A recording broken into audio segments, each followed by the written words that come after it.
ॐ अज्ञानतिमिरान्धस्य ज्ञानाञ्जनशलाकया चक्षुरुन्मीलितं येन तस्मै श्रीगुरुवे नमः।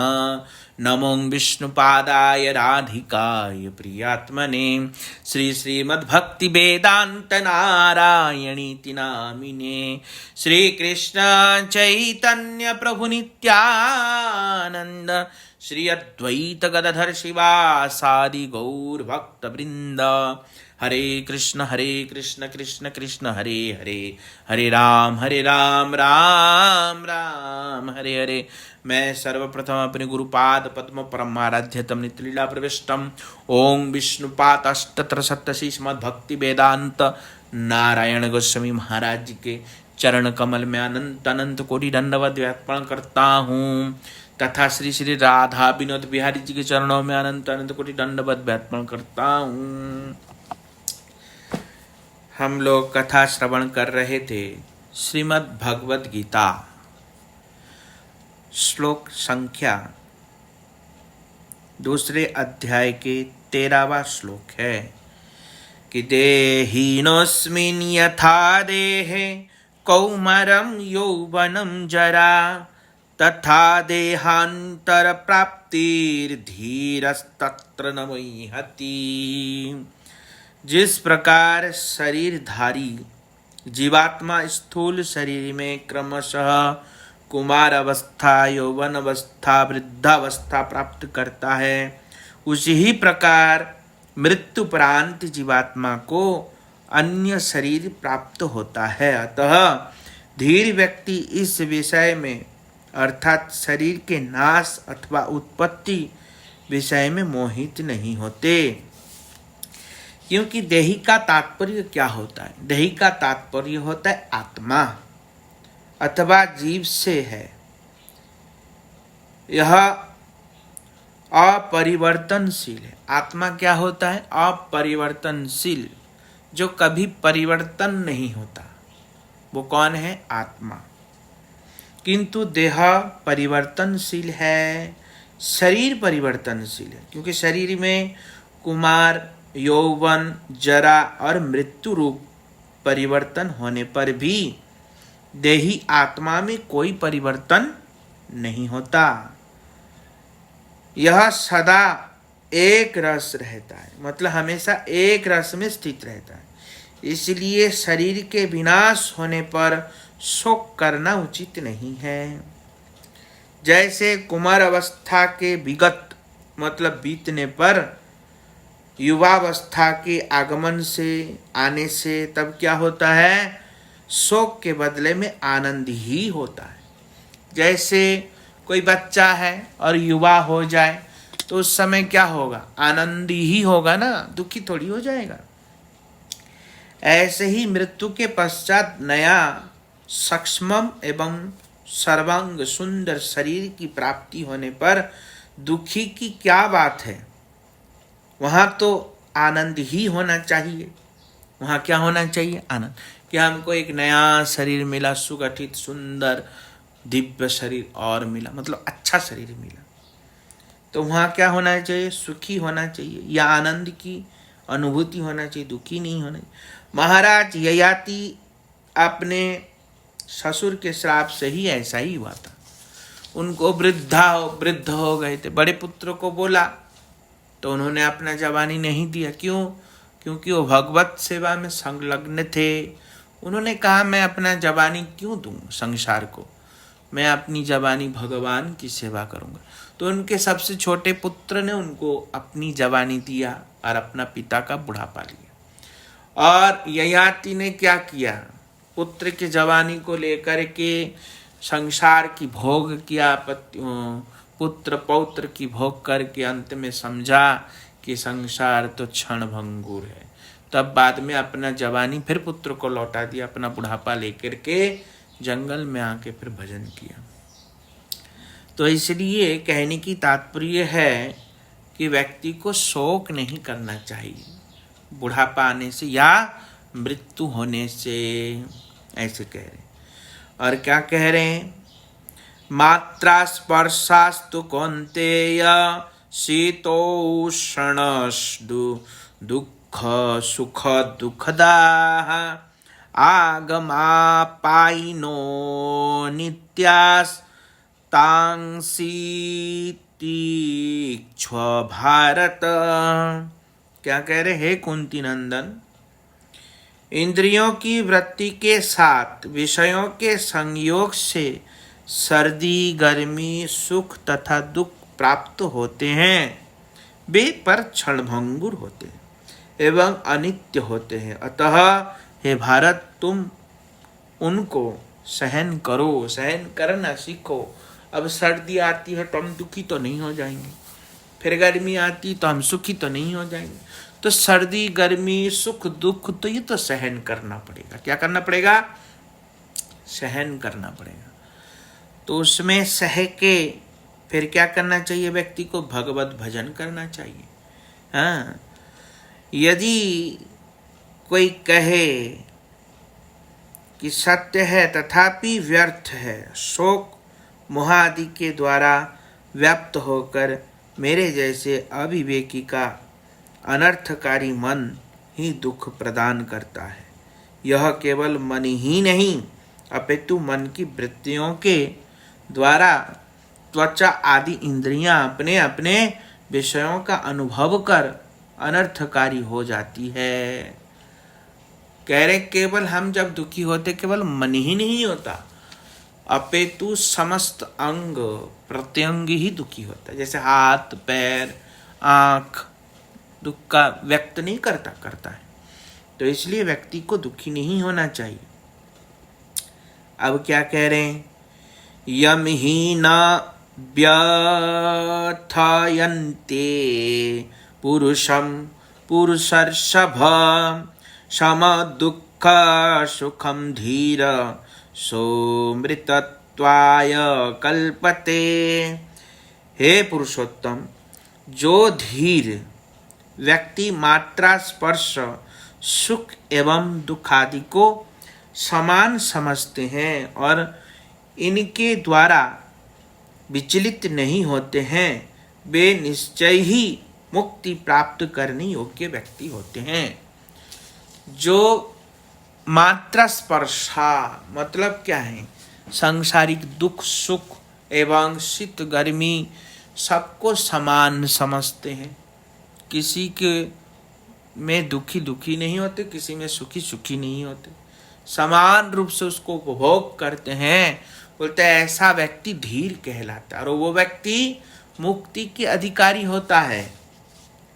हाँ, ना सतो विद्यते भावो ना भावो विद्यते सतः उभयोरपि दिष्टो अंतरत्वान् योस्तत्व दर्शी भी। क्या कह रहे हैं?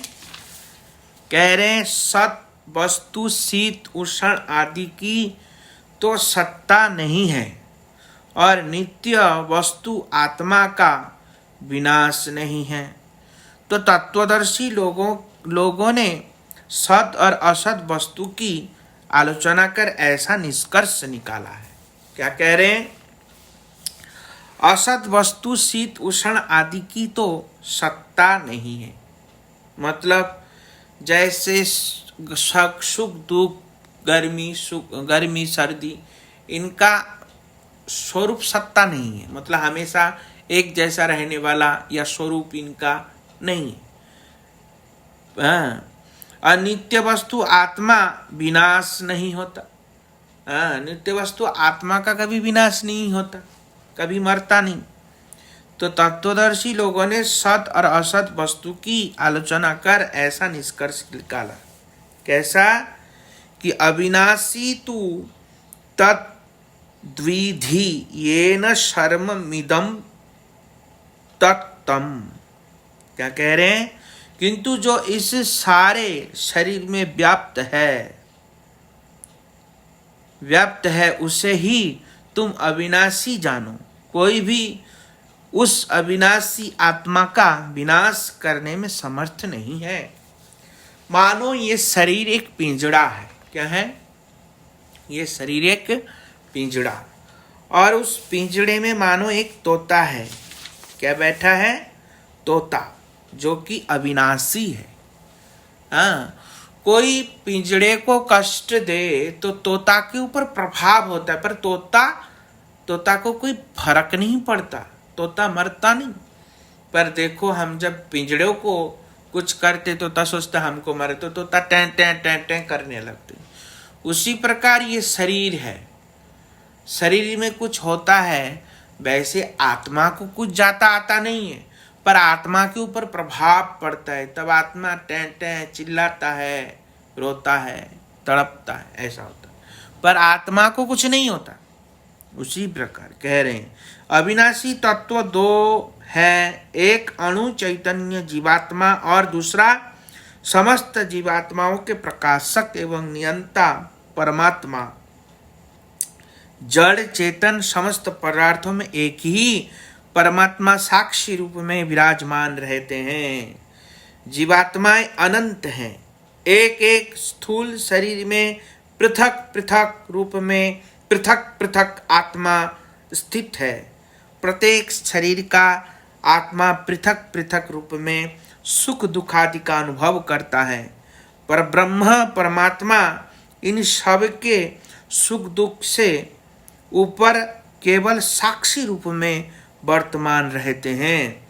इस श्लोक में जीवात्मा रूप अविनाशी की बात कही गई है। यह अणुचित जीवात्मा शरीर के एक भाग में स्थित होकर के भी सारे शरीर में व्याप्त होता है। हाँ, तो कह रहे कैसे? कह रहे जिस प्रकार शरीर के किसी एक भाग में चंदन लगाने से सारा शरीर शीतल सुगंध होता है, उस ही प्रकार जीवात्मा किसी शरीर के एक भाग में होने से समस्त शरीर में व्याप्त होता है। यद्यपि जीवात्मा अणु है, अणु होने पर भी समस्त शरीर में व्याप्त रहता है। हाँ, ऐसे कह रहे हैं। और क्या कह रहे हैं? जिस प्रकार सूर्य है, सूर्य एक आकाश में एक जगह में स्थित है, पर क्या होता है? संपूर्ण विश्व में प्रकाशित फैलाता है, प्रकाश होता है, प्रकाशमान होता है।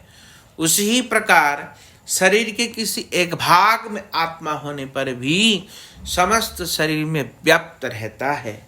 तो कह रहे कैसे? अब शरीर में किस जगह आत्मा की अवस्थिति है? तो कह रहे हैं हृदय तिष्ठति अर्जुन। तो कहाँ पर रहते शरीर के किस भाग में? तो हृदय में, शरीर के हृदय में आत्मा अवस्थित करते हैं, आत्मा अवस्थान करते हैं। तो क्या कह रहे? अंतवंत इमे दीहा नित्य युक्ता शरीरिणः अविनाशिनो अप्रेयस्य तस्माद्युध्वस्व भारत। नित्य अविनाशी और अपरिमेय जीवात्मा के ये सब भौतिक शरीर नाशवान कहे गए हैं। अतः हे अर्जुन, तुम युद्ध करो, युद्ध करके मार दो।